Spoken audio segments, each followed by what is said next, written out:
Assalamualaikum warahmatullahi ta'ala wabarakatuh. Waalaikumsalam. A'udzubillahi minasyaitonir rajim. Bismillahirrahmanirrahim. Alhamdulillahi rabbil alamin. Hamdaz zakirin, hamdaz syakirin, hamdan na'imin, hamdan yuafi ni'amahu wa yukafi'u matidah. Ya Rabbana lakal hamdu kama yanbaghi li jalalika wajhikal karimi wa 'azimi sultani. Allahumma shalli wa sallim wa barik ala sayyidina Muhammad wa ala alihi wa ashabihi ajma'in, amma ba'du. Al-mukarramun wal muhtaramun, rabaib wal ustad wa tuan guru wal had wal ikhwan kiram fi hadzal makan au fi hadzal majlis rahimakumullah. Dalam kesempatan ini Al-Fakir akan menyampaikan beberapa masalah yang berkaitan dengan tema atau di luar daripada tema yang disampaikan. Ada tema yang pokok yang akan disampaikan, yaitu adalah penentangan akan terhadap hukum-hukum Allah berakibat atau berdampak kepada yang melakukan pun juga kepada yang lainnya. Tema itu amat relevan dengan kalamnya Allah yang berbunyi jahral fasadu fil barri wal bahri bima kasabat aydin nas liyudhikahum ba'dallazi amilu la'allahum yarji'un.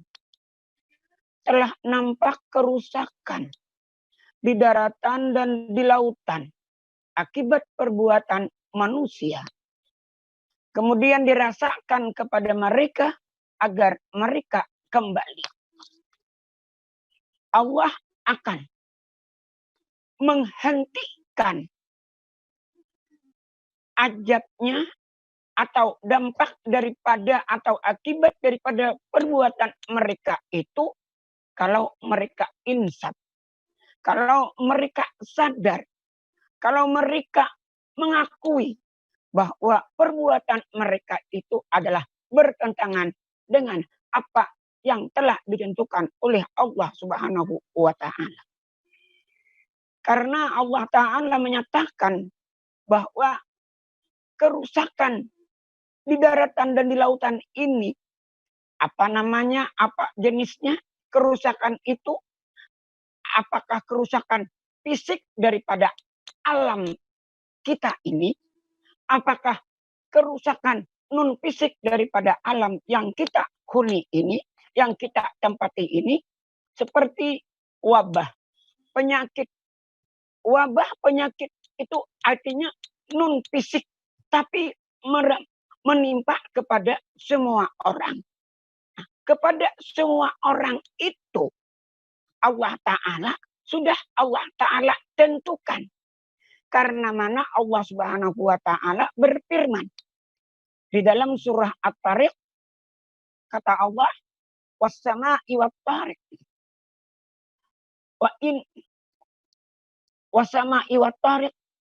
Kemudian setelah dengan langit Allah Ta'ala umpamakan, kemudian lagi kepada semua orang, semua manusia, wa inna alaikum lahafiz.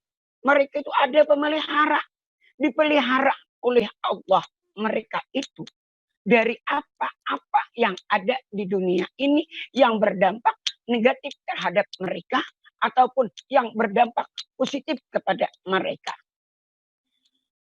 Imam Qurtubi di dalam kitab tafsir beliau menafsirkan bahwa setiap orang dipelihara sebanyak 160 malaikat.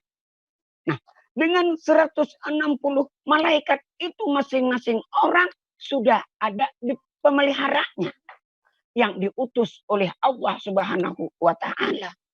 Maka oleh itu tidak ada kekhawatiran bagi kita.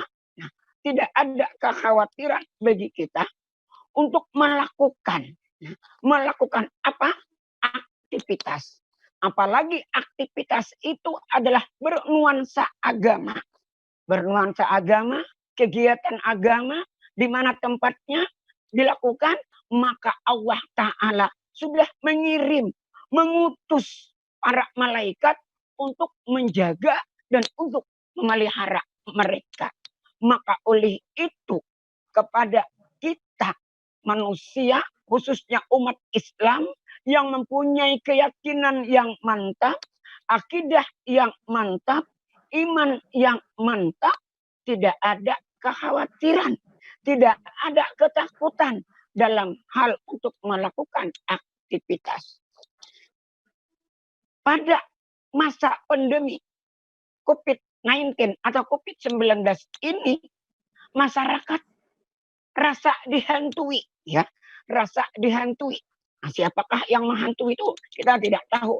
Rasa dihantui karena mereka tidak bisa melakukan aktivitas, apalagi bahwa untuk keluar rumah saja ada hal-hal yang harus dipenuhi seperti memakai masker, bahkan bukan hanya beraktivitas saja yang pakai masker, bahkan beribadah pun pakai masker. Bagaimana kita menghadap Allah yang kita katakan wajahku wajhiya lillazi, aku hadapkan wajahku kepada Tuhan pencipta 7 lapis langit, 7 lapis bumi. Aku hadapkan wajahku. Bagaimana wajah yang purna tanpa penutup seperti masker dan penutup lainnya enggak ada. Yang nama wajah itu ada mata, ada telinga, ada hidung, ada mulut. Nah, itu arti wajah. Kalau kita menghadapkan wajah tertutup, kita apakah dikatakan oleh Allah Ta'ala sebagaimana firman-Nya, ara'aital ladzi yukadzibu biddin, tidakkah kamu lihat orang sebagai pendusta agama? Pendusta agama itu amat luas, ya, para ikhwan, para asatidz, bahwa arti ara'aital ladzi yukadzibu biddin itu bukan hanya mereka menelantarkan anak yatim, tidak menelantarkan fakir miskin, tidak melalaikan saat, tidak, bahwa mereka tidak konsisten dengan ajaran Allah Subhanahu wa Ta'ala. Nah, kalau mereka tidak konsisten dalam melaksanakan, mengimplementasikan ajaran agama Islam itu dalam segala apa bentuk apa, maka mereka itu adalah pendusta agama. Bahwa mereka itu belum percaya sepenuhnya, belum beriman sepenuhnya kepada Allah Subhanahu wa Ta'ala. Sekarang ini umat Islam rasanya itu seperti apa? Untuk bukan hanya keluar rumah saja yang takut, ke masjid takut, ke langgar takut, ke majelis taklim takut, karena mereka harus memenuhi ketentuan-ketentuan protokol. Nah, protokol itu siapa? Manusia. Padahal protokol yang asli itu adalah Allah. Bahwa kata Allah ini. Nah, itu yang harus kita penuhi. Maaf ya. Artinya jadi yang kita penuhi itu protokol dari Allah Subhanahu wa Ta'ala, bukan hanya protokol manusia. Kalau kita memenuhi protokol manusia, berarti kita termasuk ara'aital ladzi yukadzibu biddin. Jadi kata Allah, jadi kata Allah bahwa kamu hendak tahukah orang pendusta agama itulah orang yang tidak memenuhi ketentuan daripada ajaran agama Islam. Nah, dengan tidak memenuhi ketentuan agama Islam itu, maka Allah menimpakan kepada mereka. Jadi bukan dengan adanya ini bukan menutup atau apa namanya memutus mata rantai virus corona, tidak, malahan melebar lagi. Yang seharusnya arti menutup itu bagaimana kita memenuhi ketentuan Allah. Kalau tidak memenuhi ketentuan Allah, maka apa belum bisa dikatakan untuk memutus rantai virus corona ini. Nah, jadi itu komentar kita. Mudah-mudahan bisa dimaklumi, bisa kita hayati, bahwa kita kembali bahwa yang namanya Al-Qur'an itu